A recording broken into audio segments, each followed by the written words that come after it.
The massive alien fleet appeared suddenly at the edge of our solar system.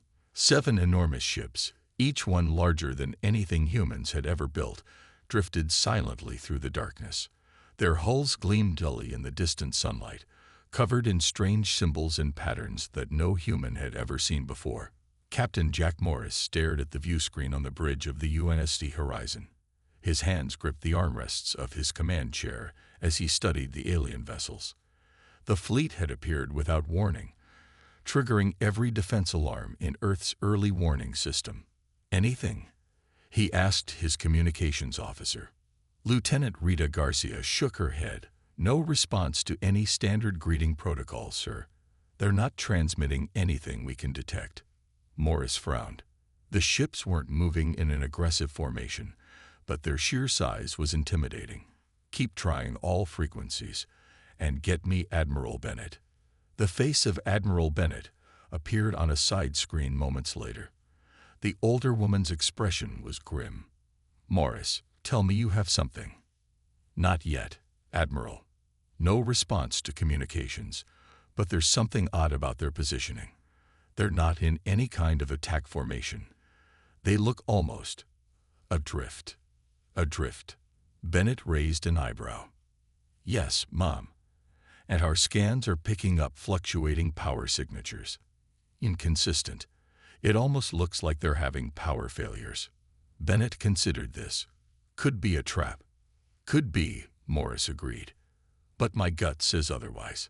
Just then, Garcia called out, "Captain, we're receiving something." The main view screen flickered, and a strange face appeared. The alien had blue-gray skin stretched over a skeletal structure unlike anything human. 4 black eyes blinked independently of each other, and what might have been a mouth moved, producing clicks and whistles. "Our translators can't make sense of it yet," Garcia said, "but they're definitely trying to communicate." Morris nodded. "Record everything. Feed it into the translation matrix."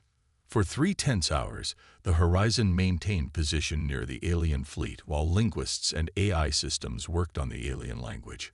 Finally, broken phrases began to come through. "Help, systems failing. Many dying. Escape from. Need assistance." Morris leaned forward. "They're in trouble." Over the next few hours, the translation became clearer. The aliens called themselves the Virixi. Their civilization had been attacked by a hostile species. These 7 ships carried the survivors, nearly 300,000 souls, who had fled their home system. Their long journey had depleted their resources, and critical systems were failing throughout their fleet. "Admiral," Morris said during his update, "they're refugees. Their life support systems are failing. They have children on those ships." Bennett looked troubled. "This is beyond my authority, Morris. The Security Council is meeting now. Some nations are calling for military action. Others want to establish peaceful contact. With respect, Admiral, if we wait too long, we'll be establishing contact with corpses. Their main reactor on the largest vessel is showing signs of critical failure. If it goes, they all go." "What are you suggesting, Captain?" Morris took a deep breath. "Let me take a small team over. Engineers, medical personnel, just to assess their situation. We can maintain security protocols, but we need to see what we're dealing with firsthand." There was a long pause before Bennett responded. "This could be the most important moment in human history, Morris. First contact with a spacefaring species." "Yes, Mom. But right now, it's also a humanitarian crisis." After another long pause, Bennett nodded. "Approved. But extreme caution, Captain. The fate of 2 species might rest on what happens next." Hours later, Morris led a team of 12 specialists toward the largest Virixi ship in a shuttle. As they approached, they could see damage along the hull, signs of weapons fire, and emergency repairs. "This wasn't just an accident," whispered Dr. Olivia Reyes, the team's xenobiologist. "They were running from something." Morris nodded grimly as the shuttle entered the alien docking bay. Let's just hope whatever it was didn't follow them here. Lieutenant Olivia Reyes stepped through the airlock onto the alien vessel.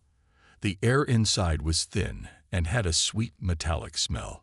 Her team followed behind her, each member carrying specialized equipment. Captain Morris led the way, following their Verixi guide. The alien moved gracefully despite having 6 limbs. It called itself Curvalin and had been designated as their liaison. The universal translator attached to Rey's suit converted the clicks and whistles into understandable English. Our main power cores are failing, Curvalin explained, leading them down a corridor. We have diverted all remaining energy to life support and essential systems. The hallways were dimly lit with a bluish glow. Reyes noticed other Verixi watching them with their 4 black eyes. Some looked afraid, others curious. Many appeared weak or ill. How long have you been traveling? Reyes asked. In your time measurement, approximately 7 years, Curvalin replied. We have lost nearly 20% of our population during the journey. The engineering team gasped when they finally reached the main power chamber. It was enormous, with a central column that pulsed with fading light. Chief Engineer Sam Wilson immediately began scanning the technology. This is incredible, he whispered. It's some kind of quantum drive, far beyond anything we've developed. Captain Morris turned to Curvalin. What happened? Why did your systems fail? The alien's upper limbs made a gesture that seemed to indicate sadness. We pushed our drives beyond safe limits to escape the Koth Dominion. The damage was catastrophic. We have been making repairs, but without resources. Reyes moved through the ship with the medical team. What they found was heartbreaking. Thousands of Verixi were crowded into chambers designed for far fewer. Many were clearly suffering from malnutrition and various illnesses. Their biology is fascinating, Dr. Greg Fuller told Reyes. They require different nutrients than we do, but I think we could synthesize emergency supplements that would help them. Meanwhile, the communication specialists discovered that the Verixi had a complex social structure built around family units called nests. Their leadership council consisted of the eldest member from each major nest. The Earth team worked for 18 hours straight, gathering data and making preliminary assessments. When they returned to their shuttle, they were exhausted but had valuable information. Back on the horizon, Captain Morris presented their findings to Admiral Bennett and the United Nations Space Council via holographic conference. The situation is dire, Morris explained. Their main reactor will fail completely within 3 months. When that happens, life support across all 7 ships will shut down. Can we help them? Asked the Chinese representative. Engineer Wilson stepped forward. With difficulty, yes. Their technology is far more advanced than ours in some ways, but more primitive in others. We could provide power transfers from our fusion reactors to stabilize their systems in the short term. And what do they want in return? Asked the Russian delegate suspiciously. Survival, Morris said simply. They're refugees. Their entire civilization is on those ships. The debate raged for days. Some nations feared the aliens might carry diseases or harbor hostile intentions. Others worried about the resource drain of helping so many refugees. Security experts warned that helping the Verixi might draw the attention of the mysterious Koth Dominion they had fled from. While politicians argued, Reyes and her team continued making trips to the alien fleet. They established better communication protocols and began understanding more about Verixi culture. The aliens were herbivores with a rich artistic tradition. They valued knowledge and had preserved vast libraries of their civilization's history. We cannot ask you to endanger yourselves, the Verixi High Elder told Reyes during one visit. We came here hoping only for a place to make repairs before continuing our journey. Reyes looked at the weakened elder, surrounded by children who watched her with curious eyes. That's not how humans work, she said. When we see someone in trouble, we help. Finally, after a week of debates, the United Nations reached its decision. Earth would mount a humanitarian mission called Operation Lifeline to save the stranded Verixi fleet. Commander Frank Powell stood in the massive hangar of the lunar base, watching as hundreds of workers loaded supplies onto transport vessels. Operation Lifeline had become the largest space mission in human history.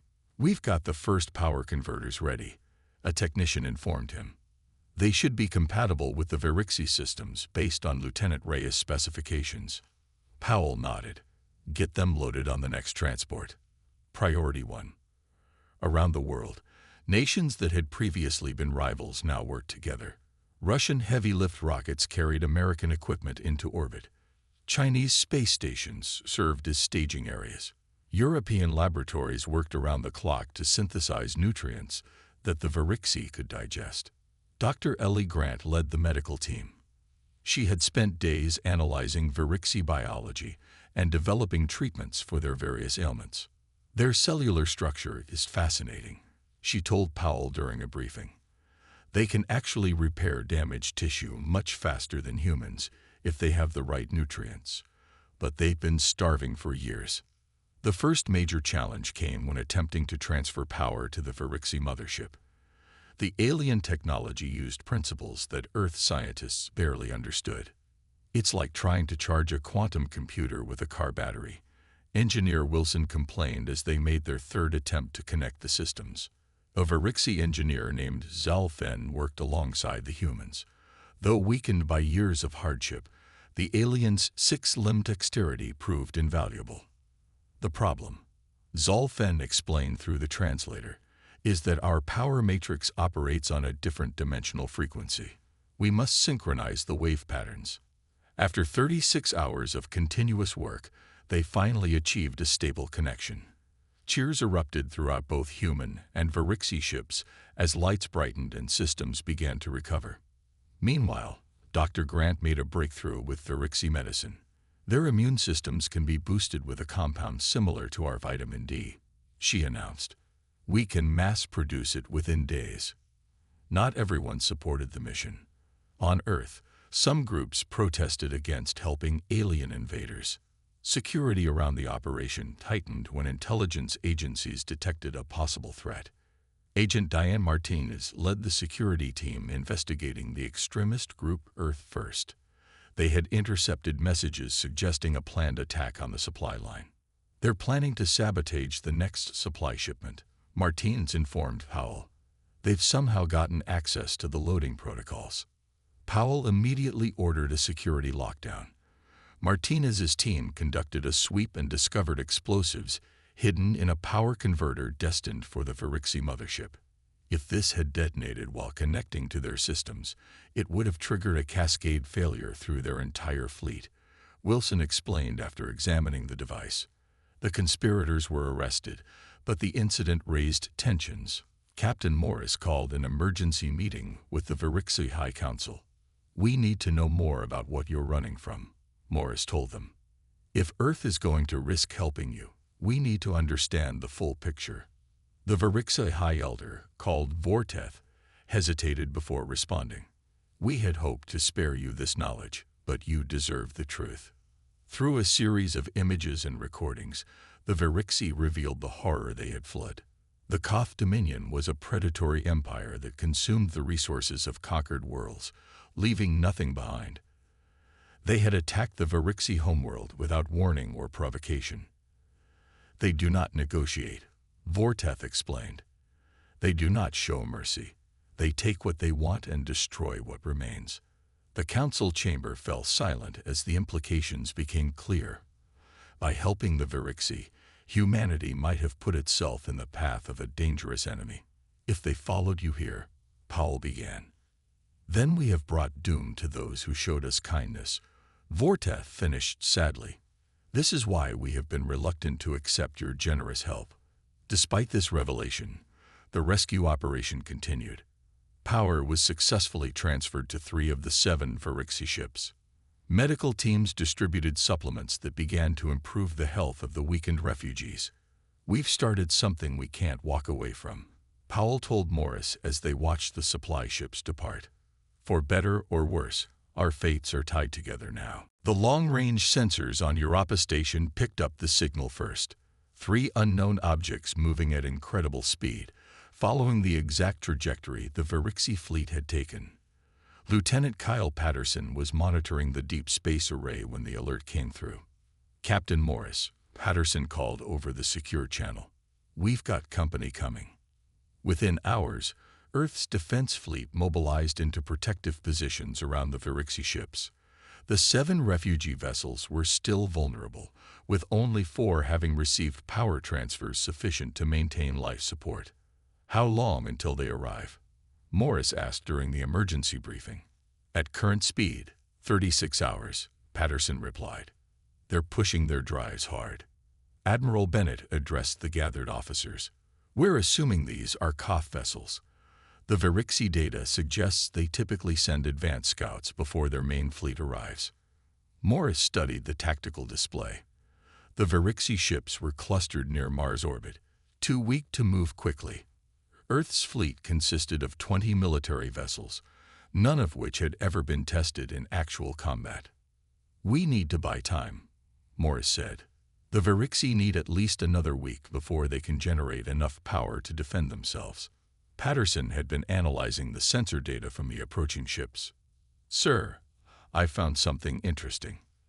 The Koth vessels emit a distinct radiation signature when their weapon systems are active. It creates a vulnerability in their shielding." The tactical officers gathered around Patterson's station as he explained his discovery.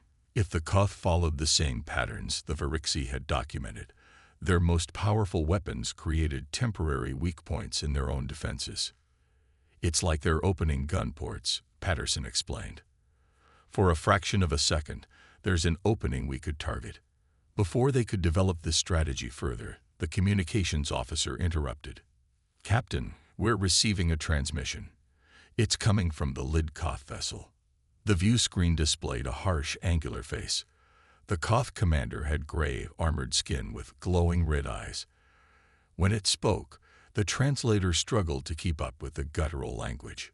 "Humans of Earth, you harbor criminals and fugitives. The vessels you protect belong to the Koth Dominion by right of conquest. Surrender the Virixi immediately, or face our wrath." Morris stepped forward. "This is Captain Jack Morris of the United Nations Space Command. The Virixi are under our protection as refugees seeking humanitarian aid.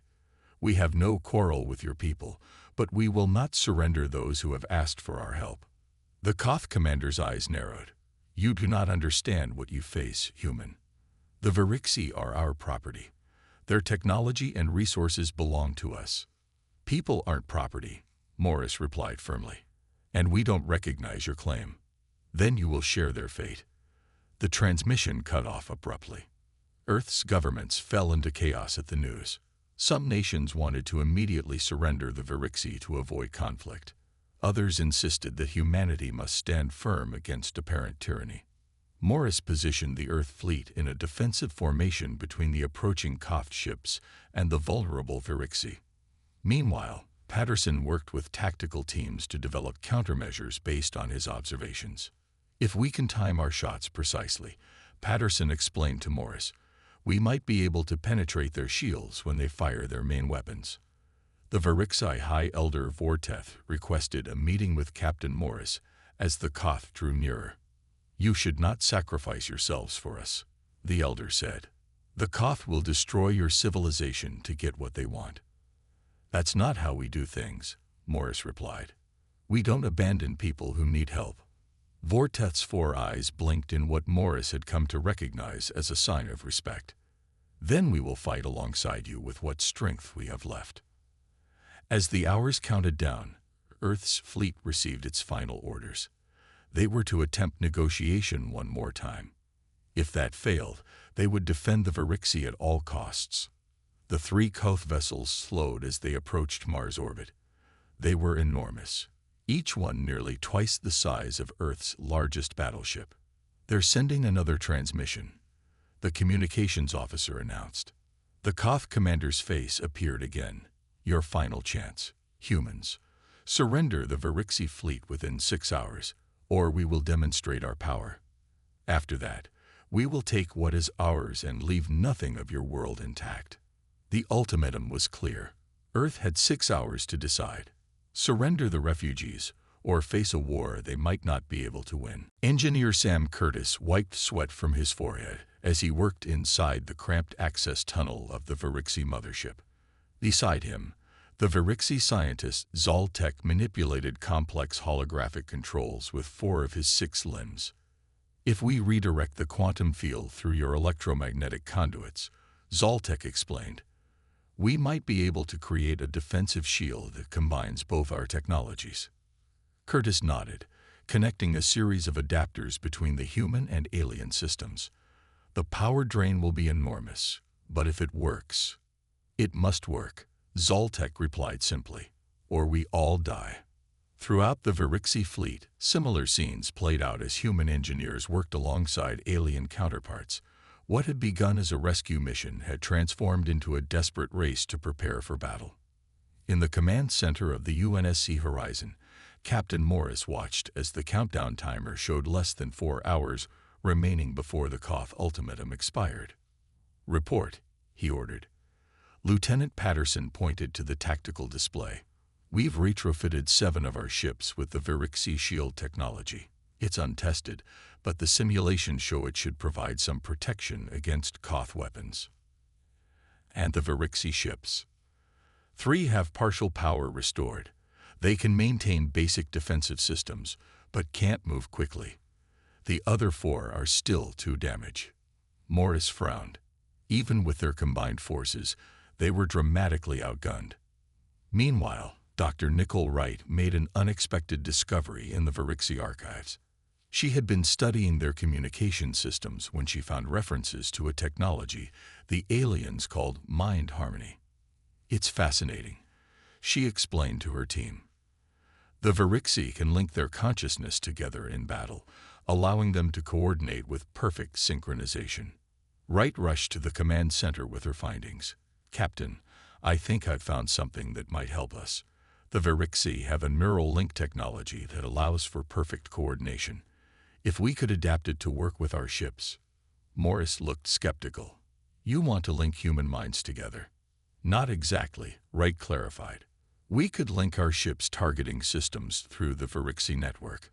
It would allow us to coordinate our attacks with split-second timing." The idea was radical, but with time running out, Morris approved the attempt. Wright and a team of Virixi technicians began the complicated process of integrating human targeting systems with the alien neural network. In another part of the fleet, Curtis and Zoltek successfully activated the first hybrid shield. A shimmering blue field surrounded one of Earth's smaller ships. "It works," Curtis exclaimed. "Now we must replicate it quickly," Zoltek replied. As the engineering teams raced to implement the new technologies, the diplomatic channels remained open.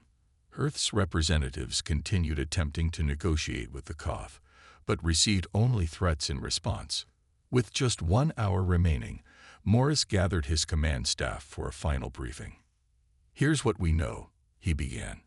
"The Koth have superior firepower, but thanks to Lieutenant Patterson's discovery, we know their shields have a vulnerability when they fire their main weapons. We now have 7 ships equipped with hybrid shields that should withstand at least some hits from their weapons." He turned to Dr. Wright. "How's the targeting network coming?" "Online but untested," she replied. "We've linked the targeting systems of 12 ships. If it works, they'll all be able to fire at exactly the same moment at precisely the same point." Morris nodded grimly. "Our strategy is to draw their fire, identify the shield weaknesses, and hit them with everything we got at exactly the right moment." The plan was dangerous and relied on untested technology, but it was their best hope. As the final hour approached, the combined human and Virixi fleet moved into formation. In a gesture that surprised the humans, Vorteth, the Virixi High Elder, transmitted an ancient ritual blessing to both fleets. "May our courage honor those who came before us, and our sacrifice protect those who will come after." The clock ticked down to 0. The 3 Koth warships began to move forward. "All ships, battle stations," Morris ordered. "Let's show them what happens when they threaten our friends." The first Koth blast lit up space like a newborn star. It struck one of Earth's outer patrol ships. vaporizing it instantly. The 20 crew members aboard had no time to react. "All ships, evasive pattern Delta," Captain Morris ordered, his voice steady despite the loss. "Do not engage until we confirm target points." The human Virixi fleet scattered, smaller vessels darting between the larger ships. The Koth warships advanced in a triangle formation, their weapons charging for another salvo. Lieutenant Patterson monitored the sensor readings from his station. Energy spike detected. They're firing again. This time, the human ship Aurora took the hit. Its newly installed hybrid shield flared brilliantly as it absorbed most of the impact. The ship tumbled but remained intact. "Shield held at 60%, came the excited report from the Aurora. "We're still in the fight." Morris allowed himself a moment of hope. "Right. Is the targeting network ready?" "Yes, sir," she replied. "All linked ships are synchronized." "Patterson, do you have a lock on their weak points?" "Not yet, sir. Need them to fire main weapons at least once more to confirm the pattern." The next minutes were a deadly dance. Human ships darted around the Virixi vessels, drawing Koth fire while trying to stay alive long enough to identify the weakness in the enemy shields. Major Alan Davidson led a squadron of 12 smaller fighters, weaving through the battlefield with incredible skill. "Keep them focused on us," he told his pilots. "Every shot they take at us is one they can't aim at the Virixi." The Koth commander, frustrated by the humans' tactics, ordered all 3 warships to fire their main weapons simultaneously. The energy buildup was massive, registering across all sensors. "There," Patterson shouted. "I've got it." When they charge their main cannon, a fluctuation appears near their engine exhaust ports. The shield drops for 1.7 seconds. "All linked ships, target those coordinates," Morris ordered. "Fire on my mark." As the Koth weapons reached full charge, 12 Earth vessels and 3 Virixi ships locked onto the same exact points on each Koth warship. The timing would have to be perfect. The Koth fired their devastating weapons. 2 more human ships were hit, their shields overwhelmed by the massive energy discharge. "Now," Morris commanded. In perfect synchronization, 15 ships fired at precisely the same points on the Koth vessels. The combined firepower slammed into the momentarily weakened shields and broke through, striking the vulnerable areas beneath. One Koth ship erupted in a series of explosions along its hull. The second spun out of control, its engines damaged. But the third remained operational and immediately began charging weapons again. "They're targeting the Virixi mothership," Patterson warned. The mothership contained over 100,000 Virixi civilians and was still operating on minimal power. Its shields were too weak to withstand a direct hit. "Intercept course," Major Davidson ordered his fighters. Without hesitation, the small squadron positioned themselves between the Koth warship and the Virixi mothership. "Get out of there, Davidson," Morris commanded. "Negative, sir," came the calm reply. "We've got this." As the Koth weapon fired, the fighters scattered, all except Davidson's. He piloted his ship directly into the energy beam.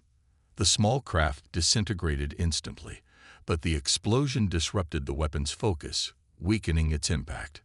The mothership shuddered as the weakened beam struck, but its shields held. In that moment, the Virixi made their move. The High Elder Vorteth activated an ancient defense system that had been secretly charging with the powered humans had been supplying. A pulse of quantum energy erupted from the Virixi ships, washing over the battlefield. The pulse did no damage to human vessels, but the Koth ships seized up as if frozen in time. Their energy weapons flickered and died. "What just happened?" Morris asked in amazement. Vorteth's voice came over the comm. "A quantum disruption field. It targets the specific frequency the Koth use in their technology. It will not last long, but it gives us a chance." Morris didn't waste the opportunity. "All ships, focus fire on the remaining Koth vessels. Everything you've got." For 5 minutes, every operational ship poured weapons fire into the immobilized Koth warships. Their shields failed under the onslaught, and their hulls began to break apart. Before they were completely destroyed, the Koth vessels managed to restart their engines. In a flash of light, they jumped away, leaving the battlefield. A cheer erupted across the human Virixi communication channels. They had survived the impossible. The asteroid belt between Mars and Jupiter became home to the Virixi. 1 month after the battle with the Koth, the first permanent settlement was established on Ceres, the largest asteroid. Hundreds of smaller settlements soon followed, spreading through the belt like stars in a new constellation. Captain Jack Morris walked through the domed central plaza of New Virix, marveling at how quickly the aliens had transformed the barren rock. Virixi architecture blended with human engineering to create beautiful structures unlike anything seen on Earth. Hard to believe this was empty space just weeks ago, engineer Sam Curtis commented as he joined Morris. "They build faster than we do," Morris replied. 6 limbs help with that. The two men made their way to the newly completed council chamber, where the historic signing ceremony would take place. Representatives from Earth's nations gathered alongside the Virixi nest leaders. Today, they would formalize the alliance that had begun in crisis. High Elder Vorteth greeted Morris with the traditional 6-limbed gesture of respect. Though still recovering from years of hardship, the elder looked healthier, the blue-gray skin now vibrant. "We owe our existence to you and your people," Vorteth said. "Today, we make official what is already true in our hearts. We are one family now." The Sol System Accord was simple in its language but profound in its implications. Earth and the Virixi would share the resources of the asteroid belt. Technology would be exchanged freely. A joint defense force would be established to protect both species. As Morris signed his name beside Vorteth's mark, he thought of those who had been lost. Major Davidson and his pilots, the crew of the first ship destroyed. The thousands of Virixi who had died during their long journey. Their sacrifice made this possible, Vorteth said quietly, seeming to read Morris's thoughts. "We will honor them by building something worthy of their memory." In the months that followed, the technological exchange transformed human civilization. Virixi quantum physics accelerated Earth's development by what scientists estimated was 2 centuries. Clean energy became abundant. Medical breakthroughs extended human lifespans. The first true faster-than-light communication system connected Earth to the farthest human outposts. In return, humans helped the Virixi adapt to their new home. Earth's experience with mining and resource management proved invaluable. Human agricultural techniques were modified to grow food for both species. Dr. Nicole Wright led the effort to preserve Virixi culture and history. "They've lost their homeworld, but we can help them save their heritage," she explained to her team as they cataloged millions of Virixi records. The first joint military vessel was christened the Davidson, in honor of the major who had sacrificed himself. It combined the best of both species' technology, Virixi quantum drives and shields with human weapon systems and navigation. Lieutenant Kyle Patterson, now promoted to commander, became its first captain. "The Koth will return," he said during the commissioning ceremony. "But this time, we'll be ready for them." The Virixi children adapted fastest to their new reality. In schools across the asteroid belt, young humans and Virixi learned together. They didn't see aliens and humans. They saw friends and classmates. 6 months after the battle, long-range sensors detected Koth activity at the edge of the solar system. But instead of pressing forward, the alien ships kept their distance. Scouting probes revealed that a much larger Koth fleet had assembled, 15 warships instead of 3. "They're cautious now," Morris told the Joint Defense Council. "Our victory surprised them. They're reassessing." Vorteth nodded agreement. "The Koth are not used to defeat. They will study us carefully before attacking again." "Good," Morris replied. "That gives us time to build our defenses." As the first anniversary of First Contact approached, Earth and the Virixi prepared a celebration. The refugee fleet that had arrived dying and desperate was now part of a thriving community. The 7 massive ships had been permanently docked and transformed into orbital cities, monuments to survival and cooperation. Morris stood at the viewport of the horizon, looking out at the transformed solar system. Ships moved constantly between Earth, Mars, and the asteroid belt. Construction was underway on massive defensive platforms at strategic points. "Captain," his communications officer called. "Incoming transmission from deep space." Morris turned, expecting another cough threat. Instead, the view screen showed an unfamiliar alien face.